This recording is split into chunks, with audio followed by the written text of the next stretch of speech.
আসসালামু আলাইকুম প্রিয় এইচএসসি 2026 সালের পরীক্ষার্থীরা।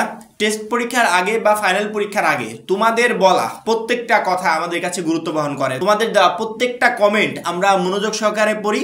পরবর্তী যদি সেই বিষয় আমাদের আসলেই ভিডিও বানানোর প্রয়োজন হয় যে এই টপিকে ভিডিও দিলে শিক্ষার্থীরা একটু স্বস্তিতে থাকবে, তাদের মাঝে ভালো লাগা কাজ করবে, তারা সাজেশন পাবে, গাইডলাইন পাবে, তখন আমরা ওই বিষয়ে ভিডিও বানাই। অর্থাৎ কোনো ভিডিওর প্ল্যানিংয়ে আমাদের নিজস্ব মাথা থেকে আসে না, আমরা তোমাদের কমেন্টগুলো থেকেই, তোমাদের কথা প্রশ্নগুলো থেকেই আমরা ভিডিও বানানোর টপিক খুঁজে বের করি। মাত্র 310 টাকায় যারা এখনো আমাদের এইচএসসি 26 টার্গেট প্লাস কোর্সে যুক্ত হন নাই, খুবই দ্রুত করো, কারণ কি একটা মাত্র কোর্সে এই অ্যানালাইসিস করা সকল সাবজেক্টের সাজেশন সকল গ্রুপের পিডিএফ আকারে পাচ্ছ। সেই সাথে বিগত বছরগুলোর বোর্ড এমসিকিউ উত্তর সহ পাচ্ছ পিডিএফ আকারে। পাঠ্য বইয়ের সকল চ্যাপ্টার অ্যানালাইসিস করা জ্ঞানমূলক ও অনুধাবনমূলক প্রশ্ন উত্তর পাচ্ছ পিডিএফ আকারে। লিখিত অংশে শর্টকাট টেকনিক থাকবে পিডিএফ আকারে, গ্রামার অংশে শর্টকাট টেকনিক থাকবে পিডিএফ আকারে। সেই সাথে পড়াশোনার রুটিন প্লাস এ প্লাস গাইডলাইন সবকিছু থাকবে এই একটা মাত্র কোর্সে। আমাদের কোর্সে যুক্ত হতে স্ক্রিনে দেওয়া নাম্বারে 310 টাকা কোর্স ফি পাঠিয়ে এই নাম্বারে হোয়াটসঅ্যাপে আমাকে জানাবে ভাই কোর্স ফি পাঠিয়েছি, সাথে সাথে তোমাকে গ্রুপে যুক্ত করে নিব, তখন থেকেই তোমার ভর্তি পরীক্ষার প্রস্তুতি শুরু হয়ে যাবে। আজকে গুরুত্বপূর্ণ একটা টপিকে ভিডিওটা বানাচ্ছি, অবশ্য টাইটেলটা দেখেই বুঝতে পেরেছো, কারণ কি এই টপিকের উপরই নির্ভর করবে এইচএসসি 26 পাশের যে হার এইটা। কারণ বিগত বছরগুলোতে খাতা দেখার সিস্টেমে পরিবর্তন ছিল না, ঠিকই শিক্ষার্থীরা ভালো মতো পাশ করে যেত, পাশের হারটা অনেক ছিল।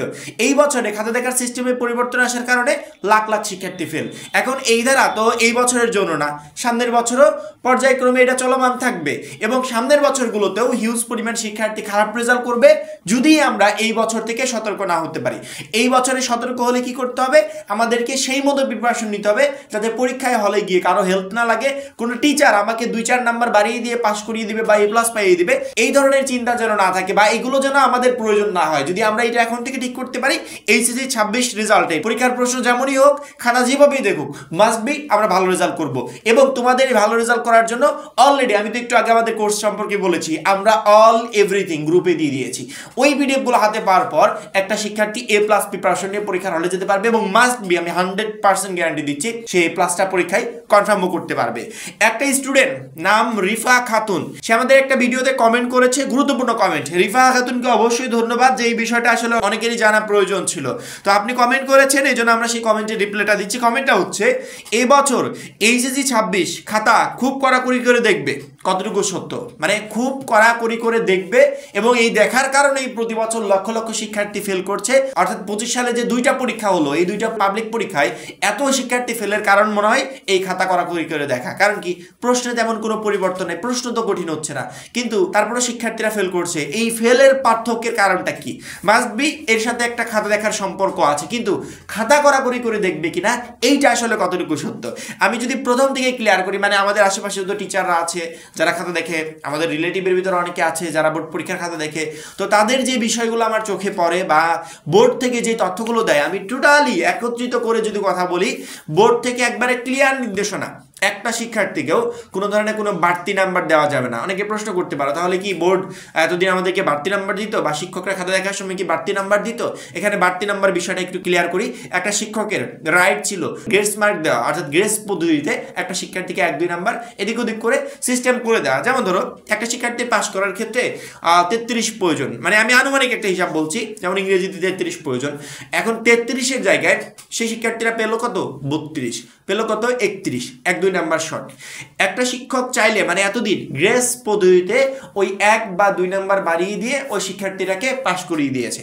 একটা শিক্ষার্থীর 78 এসেছে, 2 নাম্বার প্রয়োজন এ প্লাস পেতে হলে, একটা শিক্ষক চাইলে গ্রেস পদ্ধতিতে ওই 2 নাম্বার দিয়ে শিক্ষার্থীটাকে এ প্লাস করে দিয়েছি। মানে গ্রেস পদ্ধতির যে সিস্টেমটা শিক্ষকের মাঝে ছিল, শিক্ষকরা ওই নাম্বারটা দিয়ে দিত, কিন্তু বোর্ড থেকে কড়াকড়ি নির্দেশনা করা হয়েছে যে একটা শিক্ষার্থী যদি 1 নাম্বারের জন্য 5টা মিস করে ওইভাবেই থাকবে, 1 নাম্বারের জন্য যদি এ প্লাস মিস যায় রেজাল্ট ওইভাবে থাকবে। অর্থাৎ কোনো শিক্ষক কোনো শিক্ষার্থীকে 1 নাম্বারও বাড়িয়ে দিতে পারবে না, অ্যাকুরেট যে নাম্বারটা সেই নাম্বারই থাকবে। এখানে কাহিনী কি জানো? প্রশ্ন যেমন আছিল তেমনই আছে, শিক্ষার্থীরা যেমন পরীক্ষা দিত এতদিন সেভাবেই পরীক্ষা দিয়েছে, মাঝখানে পরিবর্তন হয়েছে শুধুমাত্র খাতা দেখার এই সিস্টেমটা। অর্থাৎ শিক্ষকরা যে শিক্ষার্থীদেরকে আগে একটা সাপোর্ট দিত, ঠিক আছে, সেটা 1-2 নাম্বারের ক্ষেত্রে হতে পারে, পাশের ক্ষেত্রে বা এ প্লাস পাওয়ার ক্ষেত্রে হতে পারে, এই সাপোর্টটা শিক্ষকরা এখন দিচ্ছে না। আর এই সাপোর্টটা না পাওয়ার কারণে হিউজ পরিমাণ শিক্ষার্থী মানে ওই পাশ করার দরজা থেকে ফেরত আসছে, ওই এ প্লাস পাওয়ার দরজা থেকে ফেরত আসছে, এবং এই সংখ্যা কিন্তু 1-2 জন না, লাখ লাখ শিক্ষার্থী। যার কারণে এই বছরগুলোতে রেজাল্টটা একটু অন্য অন্যরকম হচ্ছে। তো আমরা যেহেতু এই যে 26 আগে থেকে অ্যালার্ট, আমাদের এই বিষয়গুলো বুঝতে হবে যে খাতা দেখা আসলে কড়াকড়ি বলতে শিক্ষকদের এই যে নাম্বার দেওয়ার যে প্রসেসটা, একটা শিক্ষার্থী যে অ্যাকুরেট নাম্বার পায় ওইটাই পাবে, বাড়তি কোনো নাম্বার অ্যাড করা হবে না, যার কারণে হিউজ পরিমাণ রেজাল্ট খারাপ আসছে।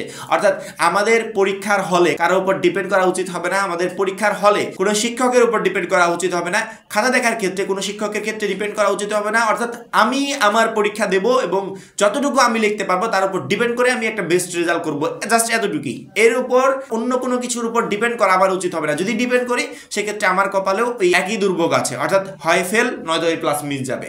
আমরা চাই প্রত্যেকটা শিক্ষার্থী যেন এই প্লাস প্রিপারেশন নিয়ে পরীক্ষার হলে যেতে পারি এবং আমরা আমাদের এই প্লাসটা নিশ্চিত করতে পারি। তার জন্য আমাদের এইচএসসি 26 টার্গেট প্লাস কোর্সটা তোমাকে প্রচন্ড পরিমাণে হেল্প করবে।